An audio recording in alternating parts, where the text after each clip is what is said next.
Hey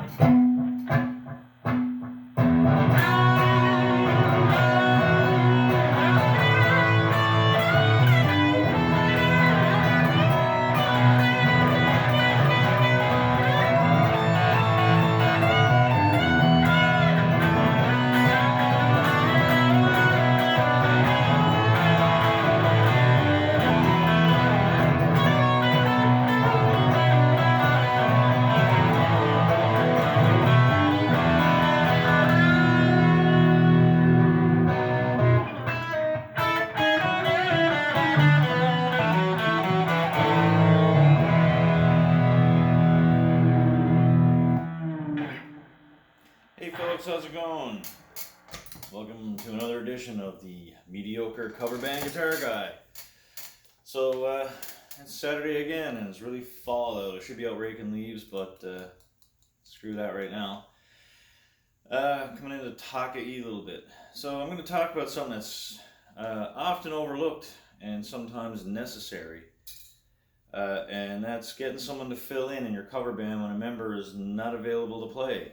And sometimes something happens, and you might have a gig that you booked way in advance, and all of a sudden something comes up. Person can't make it. Nan can't make all the gigs. Sometimes bingo's changed around to a different night.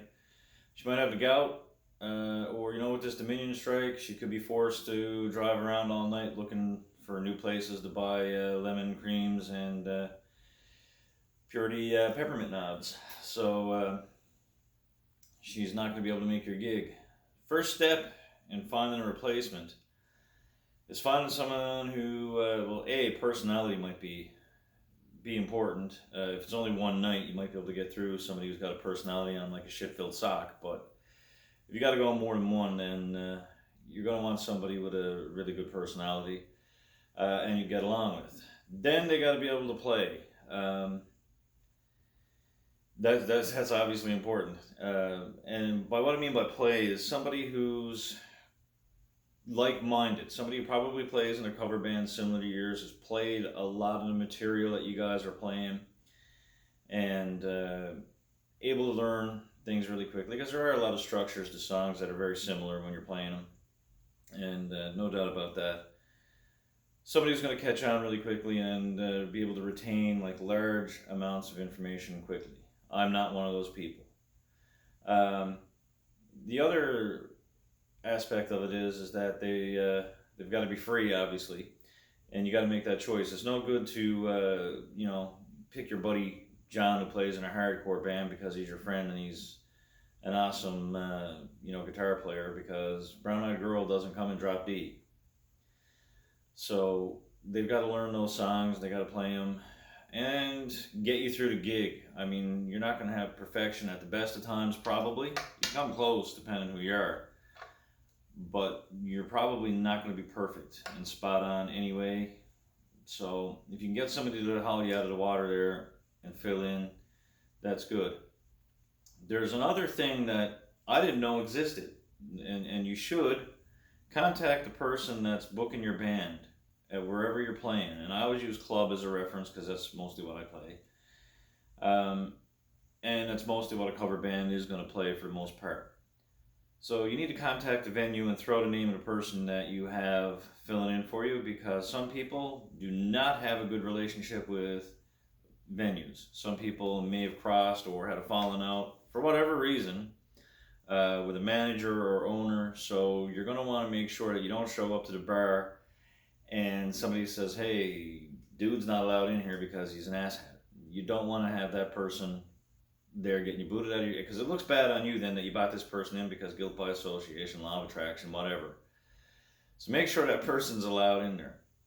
And here's the almighty one. If you're replacing your singer, for the love of Jesus, have somebody who can bring it. Singers are different. You're playing songs and you're transposing keys.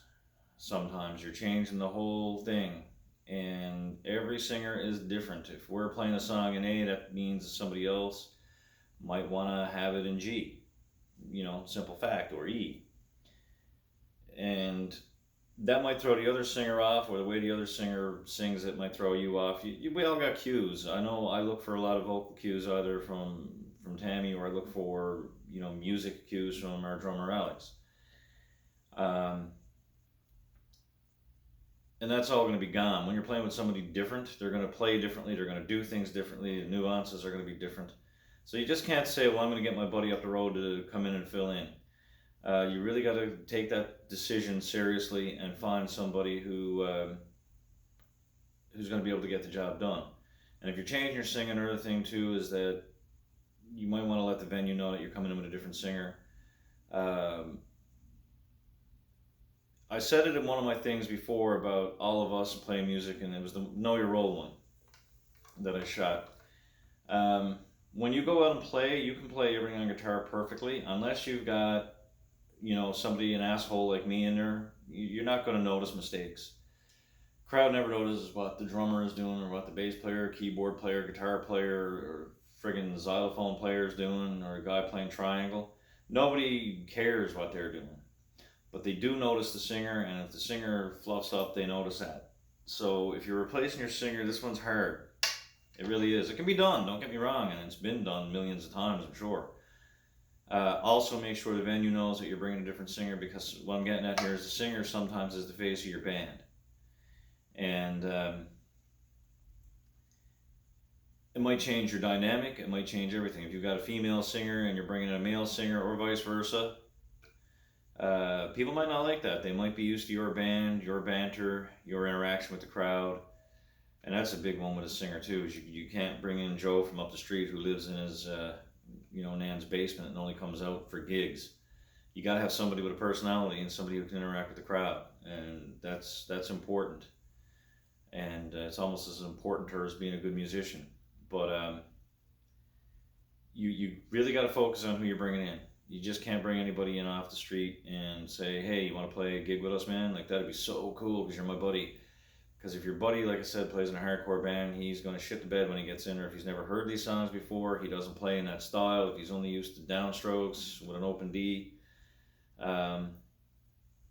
he's not going to be probably a suitable choice to learn the shit you're playing very fast. So that's just something that I've found gets overlooked. Sometimes you need to bring somebody in to fill in for a person, and sometimes, as great a person as they are and great as a musician they are, they're not always the best fit. But if you got to get through a gig, you can suffer it out. But like I said, long term, you don't want somebody there who's being an idiot, and somebody who's going to try to jack the band and make it their own band, start kicking members out. Had that happen back in the late 80s with a guy. Came in, and before I knew it was a completely different band. So that's about it for today. I hope this one's a little bit insightful. It's a little bit shorter than what I'd normally shoot, but it's just, like I said, something to take in consideration when you're stuck. You don't want to be canceling gigs, so it's wise to go out and find somebody. And if you've got somebody who plays in a cover band that's not playing that night, whether it's a drummer, bassist, or a guitar player, vocalist, keyboards, whatever, flute, if you're doing Jethro Tull tribute, look those people up first. Anyway, folks, support live music. Go out and see whoever you can play. Watch the live streams. Watch the videos. Go to the shows. Go to the bars. Hang out. Say hello. And next weekend, Charlie Locklear, Bob Tedford, and Dale Skinner are playing at Bucky's Bar, Gibbet Hill. You might want to go check those dudes out. Bick and the Ballpoints are over at Toll's tonight. First time for those guys out the gate since March. So go out and say hello to Glenn and the boys and give them some support. We're at Toll's next week. Come out and get your Halloween on and have a bit of fun. Say hello, and I might give you a guitar pick. You never know. Anyway, folks, cheers. Have a good weekend. Stay safe.